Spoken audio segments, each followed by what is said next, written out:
So obviously tough times right now with coronavirus. Everyone's super concerned. And I bet one question a lot of you guys have is, well, what masks do I get? Do they work? Or, what am I supposed to be buying? So I can't tell you which mask you should get, but at least I can give you some information so that you can make as informed of a decision as you can. The ones that you see most often are surgical masks, or otherwise known as ear loop masks. So let me show you how to put one on. This is what they look like. You want to make sure when you're putting them on, the color side is out. You wrap them around their ears.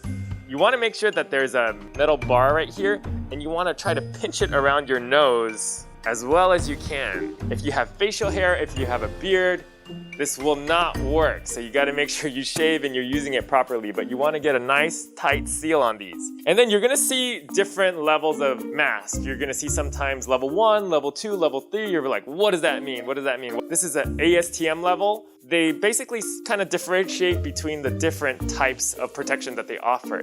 Now, the pore sizes on these are relatively the same. This has more to do with splatter, like if you're working with blood or patients and you're having different splatters.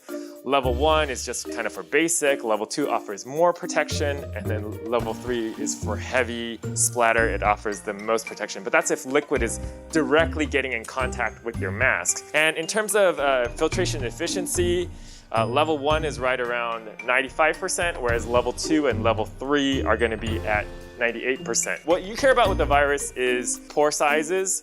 So they're all relatively the same, but viruses are really, really tiny. They're between like 50 and 500 nanometers for the larger ones, but they're really small, much smaller than the pore sizes here. You're just hoping that the viruses adhere onto larger particles and get trapped on your mask. So that's why it's not like 100% protection, but they do offer some protection.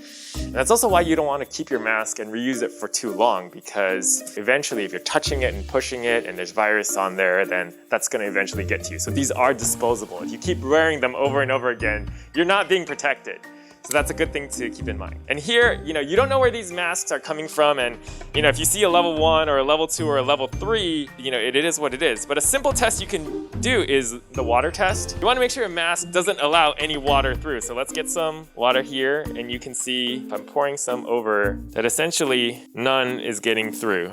That's a decent mask. Okay, so now we've covered surgical masks, and now there's another level of mask that a lot of people ask about, and those are the N95 respirator masks. It's generally a common thought that N95 masks perform better, but do they really? So let's take a look at it. This is what an N95 mask looks like. Let me show you guys how to put this on. You have 2 straps, and you take both straps and you put them around your head. And you want to make sure that this nose portion is nice and snug. So the one nice thing about the respirator masks is you get a much better seal around your mouth area. But in terms of particle filtration efficiency, this one's rated at 95%.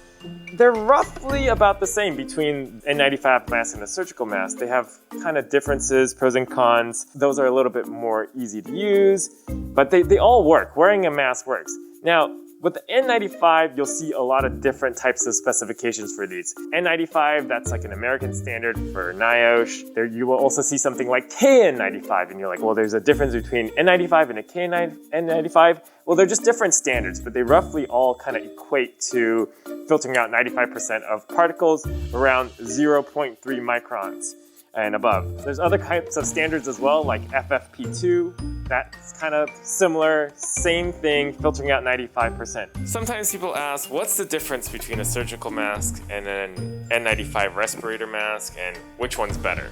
Well, the regulating bodies are different. The surgical masks are cleared by the FDA, whereas the N95 respirator masks are tested and approved by NIOSH.